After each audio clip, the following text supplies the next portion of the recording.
नमस्कार, मैं हूं आपके साथ वर्षा। आप सभी का स्वागत है हमारे खास कार्यक्रम चुनावी चौपाल में। आज बात दो ऐसी सीटों की जिनके अपने सियासी मायने हैं। एक सीट है विदिशा, जहां कभी अटल बिहारी वाजपेयी चुनाव लड़े थे तो कभी वहां से बीजेपी की वरिष्ठ नेता रही सुषमा स्वराज ने चुनावी रण में अपनी किस्मत आजमाई थी।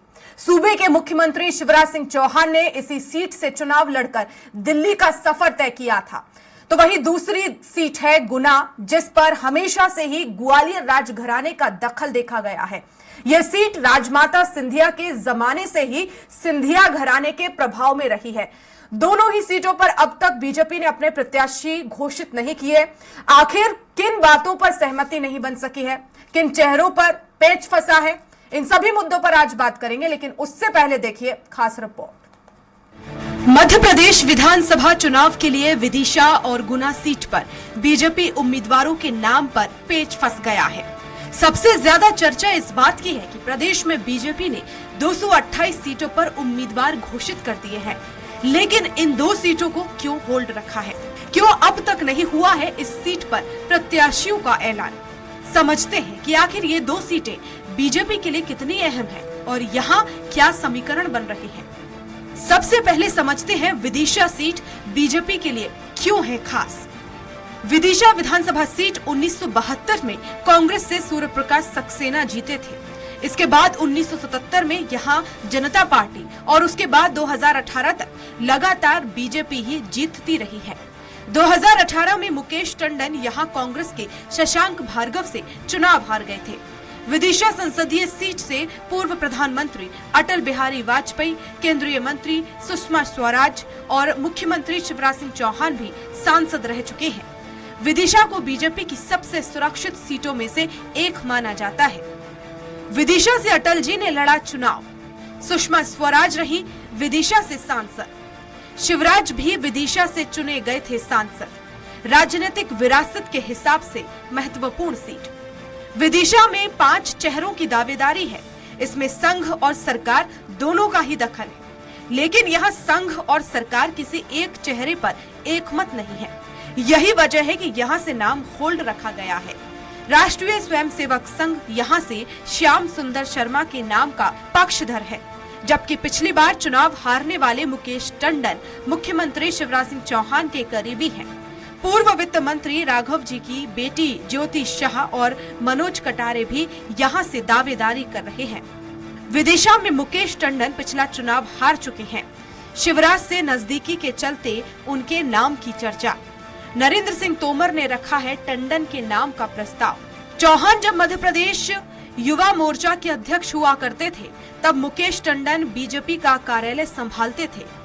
केंद्रीय चुनाव समिति की बैठक में विदिशा से मुकेश टंडन के नाम का प्रस्ताव चुनाव अभियान समिति के प्रमुख नरेंद्र सिंह तोमर ने रखा है। इससे ही अंदाजा लगाया जा सकता है कि टंडन की दावेदारी कितनी मजबूत है। दूसरी दावेदारी है श्याम सुंदर शर्मा की। श्याम सुंदर माने जा रहे संघ की पसंद, लंबा जमीनी राजनीतिक अनुभव, 2 दशक से संभाल रहे चुनाव संगठन की कमान। अटल जी और सुषमा स्वराज के चुनाव में संभाला था मोर्चा। संगठन मंत्री हितानंद शर्मा और प्रदेश प्रभारी मुरलीधर राव श्याम सुंदर शर्मा के नाम पर सहमत है। वजह यह है कि श्याम सुंदर बीते 3 दशक से यहाँ के हर चुनाव में संगठन की कमान संभालते रहे हैं। उन्हें संघ का भी समर्थन है। अटल बिहारी वाजपेयी को सुषमा स्वराज की उम्मीदवारी के दौरान भी श्याम सुंदर ने ही संगठन संभाला था। श्याम सुंदर के पूर्व मंत्री लक्ष्मीकांत शर्मा से काफी नजदीकी संबंध रहे हैं। वे यहाँ जिला कोऑपरेटिव बैंक के चेयरमैन भी रहे हैं। अगली दावेदारी कर रही हैं ज्योति शाह। ज्योति शाह की दावेदारी भी मजबूत।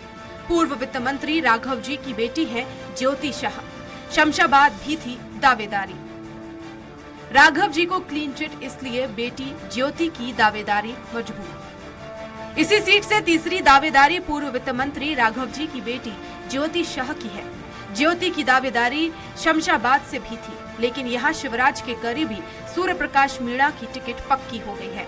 ऐसे में ज्योति भी अब विदिशा से दावेदारी कर रही है। इस बार दावेदारी इसलिए भी ज्यादा मजबूत है क्योंकि राघव जी के खिलाफ यौन उत्पीड़न की एफआईआर कोर्ट ने रद्द करने के आदेश दे दिए हैं। चौथी दावेदारी मनोज कटारे की। मनोज यहाँ के प्रभारी मंत्री विश्वास सारंग के करीबी बताए जाते हैं। नरोत्तम मिश्रा से भी उनके ठीक संबंध हैं।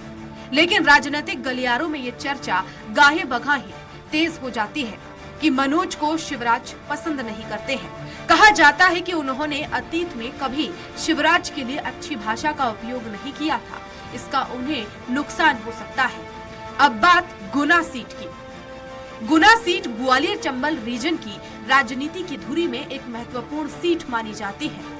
जानकार कहते हैं राजमाता महल और सिंधिया चाहे माधवराव रहे हो या ज्योतिरादित्य, इनका सीधा दखल इस सीट पर रहा है। गुना में सिंधिया घराने का प्रभाव।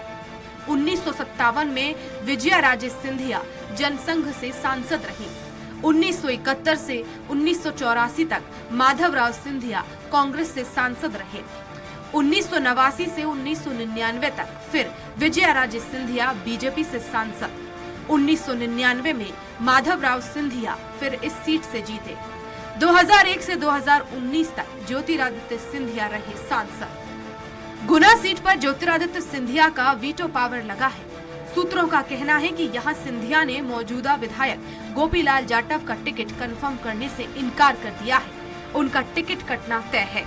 इस सीट को पार्टी ने अभी होल्ड पर रखा है। बताया जाता है कि जाटव राज्यसभा चुनाव के समय जब ज्योतिरादित्य सिंधिया के खिलाफ क्रॉस वोटिंग के फेर में फंसे थे, तब मंत्री अरविंद भदौरिया व अन्य ने उन्हें पकड़ भी लिया था। माना जा रहा है कि इसी के चलते सिंधिया ने भी उनका सपोर्ट नहीं किया है। तब से ही पार्टी में उपेक्षित भी चल रहे थे। अब बीजेपी जिला कार्यकारिणी की ओर से गुना सीट के लिए पूर्व विधायक पन्ना लाल शाक्य का नाम भेजा गया है। ऐसा माना जा रहा है कि सिंधिया शाक्य के नाम पर सहमति दे सकते हैं। कौन है गोपीलाल जाटव? गुना सीट से 2018 में गोपीलाल जाटव जीते थे। गोपीलाल जाटव 33,667 वोटों से जीते थे। सिंधिया की अब तक जाटव के नाम पर सहमति नहीं। राज्यसभा में क्रॉस वोटिंग करने का है उन पर आरोप। सिंधिया की खिलाफत दावेदारी को करती है कमजोर। वहीं अगर बात करें पन्ना लाल शाक्य की, तो 2013 में पन्ना लाल शाक्य विधानसभा चुनाव जीते।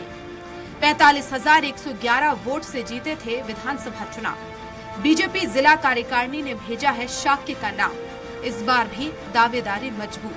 दरअसल इस सीट पर सिंधिया की पसंद का उम्मीदवार उतारकर पार्टी संदेश देना चाहती है कि यहाँ महाराज ही सबसे ऊपर हैं। ये मैसेज 2024 के लोकसभा चुनाव के लिहाज से भी बेहद अहम है। और सूत्र बताते हैं कि जाटव से सिंधिया की नाराजगी और उन पर लगे क्रॉस वोटिंग के आरोप की वजह से उनकी दावेदारी कमजोर होती दिख रही है। तो अब देखना होगा कि क्या पार्टी पन्ना लाल शाक्य के नाम पर सहमत होगी। वैसे भी विदिशा और गुना की राजनीति के केंद्र में एक तरफ शिवराज के वर्चस्व और संघ की सहमति पर मामला अटका है, तो गुना में राजघराने के दखल ने इस सीट पर प्रत्याशी के ऐलान को रोक रखा है। अब देखना दिलचस्प होगा कि पार्टी किसे इन दो सीटों पर प्रत्याशी बनाती है। Special desk, Swaraj express.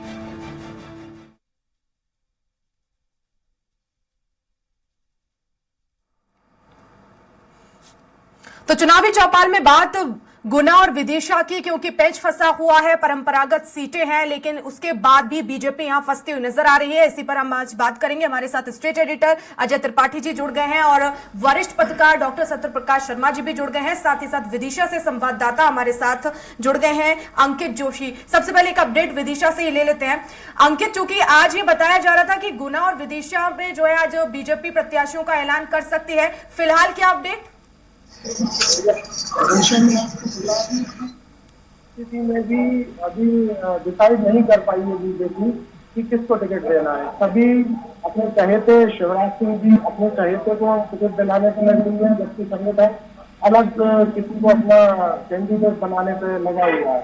लेकिन अभी तक की स्थिति में कुछ भी डिसाइड नहीं हो पाया। उम्मीद है कि शाम तक कुछ अपडेट आने की। ऐसा बिल्कुल। अजय जी, क्या माना जाए, क्योंकि दोनों ही सीटें परंपरागत हैं और ऐसे में बीजेपी को यहाँ पर दोनों ही सीटों पर प्रत्याशियों का ऐलान नहीं हुआ है और आरोप भी यही लगाए जा रहे हैं कि आखिर क्या वजह है, यहाँ पर परंपरागत सीटें हैं, क्या बीजेपी यहाँ पर फंसी हुई है, तमाम काम है जो कि गिना रही है कांग्रेस, लेकिन अब क्या माना जाए, गुना सीट पर क्यों फंसती हुई नजर आ रही है बीजेपी?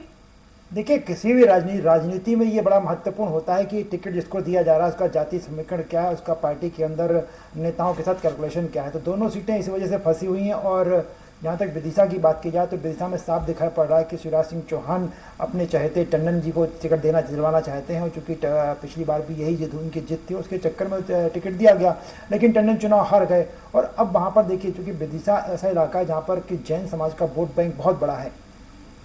राघव जी भाई जो पहले फाइनेंस मिनिस्टर हुआ करते थे मध्य, उनका अपना वोट बैंक बहुत बड़ा है। तो जैन समाज में मैसेज है। और इसलिए शिवराज सिंह चौहान पिछली बार जब राघव जी के घर गए थे, उनसे मिल के आए थे, उसके बाद कैलाश विजयवर्गीय जो पार्टी के राष्ट्रीय महासचिव, वो भी उनके घर गए थे, मिल के आए थे। और ये एश्योर किया गया था कि उनकी बेटी जो है, जो पहले नगर पालिका की अध्यक्ष रही हैं, उनको टिकट दिया जाएगा।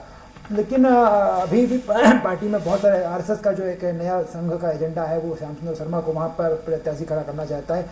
तो सबके अपने अपने एजेंडे हैं। नेता जो है पार्टी के अंदर, पार्टी के अपने एजेंडे होते हैं और पार्टी के अंदर नेताओं के अपने एजेंडे हैं। और उसके बाद भी जाति कैलकुलेशन देखा जाता है, जीत की संभावनाएं देखी जाती हैं। तो अभी भी सब कुछ कहानी वहीं की वहीं अटकी हुई है। और इसीलिए मुझे लग रहा है विदिशा की सीट अटकी हुई है। पर माना जा रहा है कि अगर एक ईमानदारी से परीक्षण किया जाए, क्योंकि वहाँ पर पूरे विदिशा के इलाके को अंकित मेरी बात से सहमत होंगे, तो सिर्फ देखिए, या तो तरुण सिंह दांगी वहाँ मजबूत प्रत्याशी हो सकते हैं, क्योंकि दांगी समाज का बड़ा वोट बैंक है, जो कार्यकर्ता है। और दूसरा जैन समाज का अपना बड़ा वोट बैंक है। इसलिए अगर मेहनत की जाए तो वहाँ पर जो उनकी ज्योति शाह है, राघव जी की बिटिया हैं, वो भी एक बड़े मजबूत प्रत्याशी हो सकती हैं। इसके अलावा चाहे वो श्याम सुंदर शर्मा का बात हो, उसमें आरएसएस का बैकअप उनके साथ है, सत्यानंद शर्मा जी का बैकअप है, लेकिन और टंडन जी के साथ उनके साथ शिवराज सिंह चौहान का बैकअप है। पर इनका अपना वजूद कुछ भी नहीं है उस पूरे इलाके में, वोट बैंक नहीं है। अगर टिकट इसको देती है बीजेपी तो शायद बीजेपी के अंदर एक नया फ्रैक्शन हो जाएगा। और पिछली बार जिस तरह से चुनाव हारना पड़ा था बीजेपी को, उस परंपरागत सीट पर, मजबूत सीट पर, उसके बावजूद भी चुनाव हारना पड़ा, कांग्रेस चुनाव जीत गई थी, वो स्थिति दोबारा बन जाएगी। और यही स्थिति गुना में हो रही है। गुना में देखिए, गोपीलाल जाटव बड़े सहज व्यक्ति हैं, सहज नेता हैं। पर गोपीलाल जाटव लंबे समय से उस इलाके से को रिप्रेजेंट कर रहे हैं। पहले वो अशोकनगर जिले की साडोरा कॉन्स्टिट्यूंसी से चुनाव लड़ा करते थे, चुनाव जीतते थे गोपीलाल जाटव। उसके बाद जब डिलिमिटेशन हुआ 2008 में, तो डिलिमिटेशन में साडोरा सीट खत्म हो गई और गुना सीट का जो एक हिस्सा था बंगूरी में चला गया और उसका जो रिजर्व सीट है वो गुना बन गई। तो उसके बाद गोपीलाल जाटव को यहाँ से खड़ा किया गया। लेकिन 2013 में फिर टिकट बदला गया, 15 साल को टिकट दिया गया। उसके पहले एक राजेंद्र सिंह यहाँ पर टिकट चुनाव जीत चुके हैं। तमाम इस तरह की कहानियाँ वहाँ पर नहीं हैं। तो मुझे लग रहा है कि वो जो वहाँ भी सिर्फ ये है कि जाति कैलकुलेशन जो है गोपीलाल जाटव को लंबा समय हो गया, 15 साल के बाद चुनाव हारे। तो मुझे लग रहा है कि वहाँ जो एक जाति समय का कैलकुलेशन चल रहा है जाटव समाज का और बाकी समाजों को लेकर के, कौन जीत सकता है। और उसमें फिर सिंधिया जी का ख्याल रखना पड़ता है, पार्टी के वरिष्ठ नेता हैं वो। और इस वजह से दोनों सीटें अब लगी है। तो नेताओं के अपने कैलकुलेशन और जाति कैलकुलेशन ये हर सीट पर होता है। जिन मैक्सिमम मतलब जो 230 में से कांग्रेस हो या बीजेपी या कांग्रेस, दोनों में अधिकांश सीटों पर यही स्थिति बनती है। और उसी वजह से ये लेट लतीफी होती है, टिकट बदलने पड़ते हैं। और ये कैलकुलेशन मेरे ख्याल से आज शाम तक सब कुछ फाइनल हो जाने की संभावना लग रही है। बिल्कुल सत्य प्रकाश जी, क्योंकि अगर हम देखें बीजेपी की पहली सूची जब अगस्त में आई थी, चौंकाने वाले नाम थे, समय भी वो चौंकाने वाला था कि इतनी जल्दी भारतीय जनता पार्टी ने नामों का ऐलान कर दिया। लेकिन ये 2 सीटें ऐसी हैं जहां पर बीजेपी अभी फंसती हुई नजर आ रही है। ठीक है, सहमति नहीं बन रही है, लेकिन क्या आपको लगता है कि समय बहुत ज्यादा हो चुका है, इसका एक मैसेज भी जाएगा जनता के बीच जो कि नेगेटिव होगा और बीजेपी को जल्द से जल्द फैसला लेना चाहिए? देखिए, जब कोई भी नाम कोई पॉलिटिकल आउटफिट रिलीज करता तो 2 प्रकार की चीजें होती हैं। कुछ नाम ऐसे कहीं कोई विवाद नहीं हो, तो हर पार्टी ये प्रयास करती को उन नाम पर, लेकिन अगर कोई नाम होल्ड है, कोई कॉन्सेंसी होल्ड की गई है, तो उसके पीछे बड़े राजनीतिक कारण। लेकिन सबसे बड़ा राजनीतिक कारण गुना की अगर हम शुरुआत करते हैं, हालांकि आपकी रिपोर्ट में गुना के बारे में कुछ लगी बता दिया गया था। देखिए, ज्योतिरादित्य सिंधिया 2020 तक मार्च तक कांग्रेस में रहे और गोपीलाल जाटव भारतीय जनता पार्टी में रहे।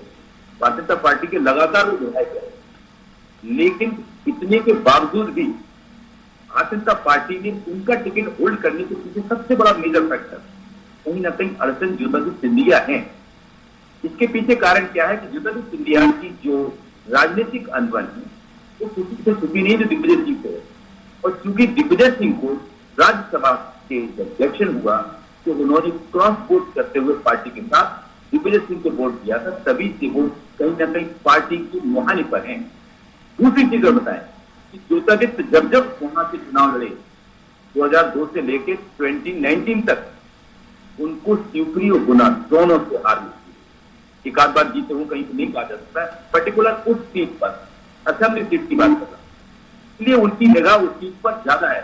लेकिन ये नहीं कहा जा सकता कि ज्योतिरादित्य के कारण ये सीट होल्ड की गई।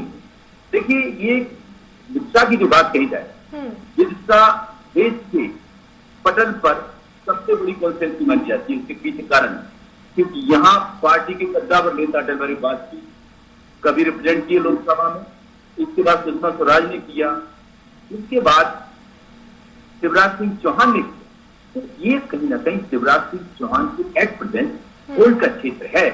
ऐसे में शिवराज कम से कम इतना तो चाहेंगे कि उनका कोई प्रत्याशी आए, या हो सकता है कि उनका बहुत कोई करीबी आने वाला हो, ये नहीं संभावना, लेकिन करीबी आने की संभावना इसलिए कम दिखती है क्योंकि बीजेपी इस समय कांग्रेस पर लगातार विलंबित डायनेस्टिक पॉलिटिक्स या नेपोटिज्म के ऊपर अटैक कर रही है। हालांकि उसकी इस लिस्ट में देखा जाए तो नेपोटिज्म की बात कहीं नहीं दिखती है, क्योंकि आपने देखा रूपनारायण सिंह जीएन सिंह के बेटे हैं, और ध्रुवनारायण सिंह के भाई बड़े हर्ष सिंह के बेटे विक्रम सिंह चचा भतीजे एक साथ चुनाव मैदान में। हालांकि गुना में दूसरी दो सीट और है, राघुगढ़ और राठौड़ा, वहां पर भी चाचा भतीजे है। अगर वो इधर बात करते हैं तो दूसरी स्थिति खुद फंसती है, लेकिन ये सीट भी हॉट सीट है, इसीलिए कहीं ना कहीं शिवराज अपना वजूद बनाए रखना चाहते हैं। या तीसरा कद्दावर नाम अभी आपकी रिपोर्ट में भी जिक्र हुआ, त्रिपाठी जी ने भी जिक्र किया कि जो पूर्व वित्त मंत्री रहे हैं, वो ये किसी से छुपा नहीं है कि वो राजनीति के बड़े चेहरे थे मध्य प्रदेश में, जनसंघ से लेकर भारतीय जनता पार्टी तक। तो ऐसे में उनको भी कहीं ना कहीं कंसीडर किया जा सकता है। इसके पीछे क्या रीजन है कि वो सीनियर लीडर जो 80 पार है, उन सभी के कहीं ना कहीं या तो सुधारे चुनाव लड़ा है या उनके नेक्स्ट जनरेशन को सत्यप्रकाश, यहाँ पर लेट लतीफी का आखिर क्या सेंस बनता है? क्योंकि यहाँ पर तैयारियां कई समय से चल रही हैं, लेकिन क्या यहाँ पर पार्टी किसी भी बगावत का डर वहां पर सता रहा है? क्योंकि कांग्रेस में भी हम देख रहे हैं कि कई बागी सामने आ रहे हैं। यहाँ पर बीजेपी ऐसा नहीं चाहती है कि किसी भी तरह से अगर जो दावेदारी है वो पार्टी का विरोध करें या किसी तरह का कोई भी यहाँ पर सिनेरियो बनता है तो पार्टी को नुकसान होगा, इसलिए एक समय का वेट कर रही है भारतीय जनता पार्टी। ये रीजन मुझे नजर नहीं आता है कि पार्टी वहां पर केवल और केवल विरोध के कारण, क्योंकि विरोध इतने सारे जो हुए हैं, एक भी पार्टी की टिकट नहीं बदली। ये तो गुना और विरसा तो ऐसी सीट है जहां पर विरोध की संभावना कम दिख रही है, जबकि ज्यादा जहां हुए वहां पर भी पार्टी, लेकिन इससे कहीं ना कहीं पार्टी की लीडरशिप का जो डिसीजन लेने का कॉन्फिडेंस है वो कहीं ना कहीं ठीक दिखता है। यानी फैक्शनिज्म इसमें बढ़ चढ़कर दिखाई दे रहा है, क्योंकि पार्टी के अंदर गुटबाजी हावी है, जिसके कारण डिसीजन नहीं हो पा रहा है। जबकि आपने देखा होगा कई सीट पर भारतीय जनता पार्टी ने कांग्रेस को पीछे छोड़ते हुए ऐसे डिसीजन लिए और एक भी टिकट नहीं बदला।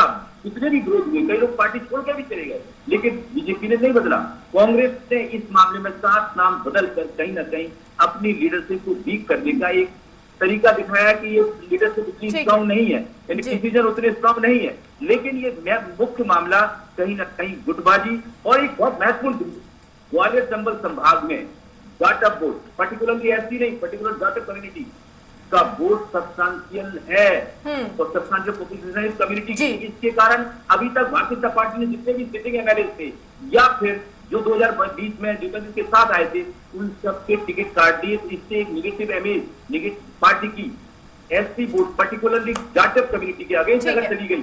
ठीक है, बिल्कुल। अजय जी, आप ही से अब कमेंट, क्योंकि अब समाप्ति की ओर है, ये पूरा ही प्रोग्राम, समय भी कम है। कितना सहमति रखते हैं सत्यप्रकाश जी के बातों से? और ऐसे में देखिए, आप थोड़ा सा समीकरण समझिए कि गुना और विदिशा दोनों ही कॉन्स्टिट्यूंसी में जो नाम है उसमें से एक की भी पॉलिटिकल हैसियत ऐसी नहीं कि वो बगावत कर सके। गुना में चाहे अगर गोपीलाल को टिकट मिलता है तो ना पन्ना साकी की हैसियत है, ना राजेंद्र सिंह की हैसियत है। वहाँ जितने बड़े नेता हैं, कोई भी जितने बड़े नेता सबको ले लीजिए, उसमें किसी की हैसियत ऐसी नहीं कि भाजपा के खिलाफ बिल्कुल बगावत कर सके और बगावत के बाद वो उसके साथ 1000-1200 लोग इकट्ठे हो सकें। ये स्थिति विदिशा में है, चाहे वो मुकेश टंडन हो, चाहे रघुनाथ शर्मा जी हो, चाहे वो श्याम सुंदर शर्मा हो, चाहे मंजरी जैन हो, चाहे ज्योति शाह हो, किसी की इतनी हैसियत नहीं है पॉलिटिकल की वो पार्टी के खिलाफ जाकर के बगावत कर सके। इसलिए बगावत वाला मुद्दा नहीं है जो सत्यप्रकाश जी कह रहे थे, मैं बिल्कुल वही मुद्दा है बरसा दोनों जगह पे कि नेताओं का अपना जो ईगो है वो टकरा रहा है, चाहे वो सिंधिया का ईगो बाकी लोगों से टकरा रहा हो और गोपीलाल जाटव का, चूंकि राज्यसभा में क्रॉस वोटिंग वाला विषय अभी तक ठंडा नहीं हुआ है और ऐसे में अगर उनको टिकट मिल जाता है तो जो अपोजिट गुट है पन्नालाल साक्यवाला या बाकी राजेंद्र सलूजा वगैरह ये सब के सब एक हो जाएंगे और फिर उसके खिलाफ एक माहौल बनाएंगे तो उस माहौल से पार्टी को नुकसान हो सकता है। इसलिए पार्टी अभी सोच रही है। और दूसरा फैक्टर सिंधिया एक सेकंड फैक्टर वहां पर हो सकते हैं। यही बिरसा में है कि बिरसा में भी शिवराज सिंह चौहान का अपना ईगो वहां पर अड़ा हुआ है, बाकी नेताओं का अपना ईगो अड़ा हुआ है, पार्टी का हितानंद शर्मा का अपना ईगो है वहां पर। तो अगर जब कोई सबके ईगो जिस दिन सेटिस्फाई हो जाएंगे और पार्टी के बारे में सोच लेंगे, सबको लग रहा है कि 228 सीटें हो चुकी, चले 2 सीटों पर अपन अपना कर लेते हैं, तो मुझे लग रहा है कि जिस दिन ईगो सर्टिफिकेशन हो जाएगा और उस दिन चूंकि जाति समीकरण जो अंतिम मुद्दा आता है कि जाटो समाज के वोट हो या जैन समाज के वोट हो, उनको ध्यान में सबको रखना पड़ेगा। उसके बीच में उस जाति समीकरण के संतुलन के बीच में नेताओं का अपना ईगो सेटिस्फेक्शन जिस दिन हो जाएगा उसके तुरंत बाद टिकट बिल्कुल। लेकिन यहाँ पर अजय जी अगर सिंधिया समर्थकों को टिकट दिया जाता है इस सीट से, क्योंकि गोपीलाल जाटव के लिए उनकी सहमति नहीं बन रही है, अगर यहाँ सिंधिया की चलती है तो एक बड़ा मैसेज होगा 2024 के लिए। नहीं, देखिए वहां सिंधिया समर्थक कोई भी नहीं, जैसा कि सत्यप्रकाश जी कह रहे थे कि सिंधिया तो अभी 4 दिन पहले कांग्रेस से छोड़कर बीजेपी में आए, वहां जितने लोग प्रत्याशी उसमें सिंधिया समर्थक कोई भी नहीं है। बस नाराजगी सिर्फ उनकी इस बात पे हो सकती है कि गोपीलाल जाटव ने क्रॉस वोटिंग की थी। वो हालांकि गोपीलाल जाटव ने बाद में लिखित में मौखिक में हर तरह से पार्टी हाईकमान के सामने तय कर दिया था कि वो गलती हुई थी, लेकिन चूंकि सिंधिया के मन में बैठा हुआ है मुद्दा तो उस वजह से वो टिकट बदलने के मूड में होंगे। बाकी सिंधिया का समर्थक वहां पर जितने, उनमें से कोई व्यक्ति इसको टिकट की लाइन में, सिंधिया समर्थक जो मूलतः कांग्रेस से आए थे उसमें से एक भी टिकट की लाइन में नहीं है। पन्नालाल साक भी उनके आदमी नहीं है और गोपीलाल जाटव भी उनके आदमी नहीं, सब ये भाजपा के अपने मूल प्रत्याशी, मूल कार्यकर्ता हैं। तो ऐसी स्थिति में सिर्फ ईगो सेटिस्फेक्शन जिस दिन खत्म हो जाएगा उसका टिकट डिक्लेरेशन हो जाएगा। बिल्कुल, बहुत शुक्रिया अजय जी हमसे जुड़ने के लिए। सत्यप्रकाश जी आपका भी बहुत शुक्रिया हमसे जुड़ने के लिए, विश्लेषण करने के लिए, और अंकित आपका भी बहुत शुक्रिया जानकारी के लिए। तो चुनावी चौपाल में बात गुना और विदिशा सीट की, जहां अभी बीजेपी की तरफ से प्रत्याशियों का ऐलान नहीं किया गया है। बड़े राजनीतिक कारण इसके पीछे है, लेकिन देखना होगा क्योंकि आज हो सकता है कि शाम तक इन दोनों सीटों पर प्रत्याशियों का ऐलान हो जाए। किन नामों पर मुहर लगेगी ये देखने वाली बात होगी। फिलहाल चुनावी चौपाल में मेरे साथ इतना ही। नमस्कार।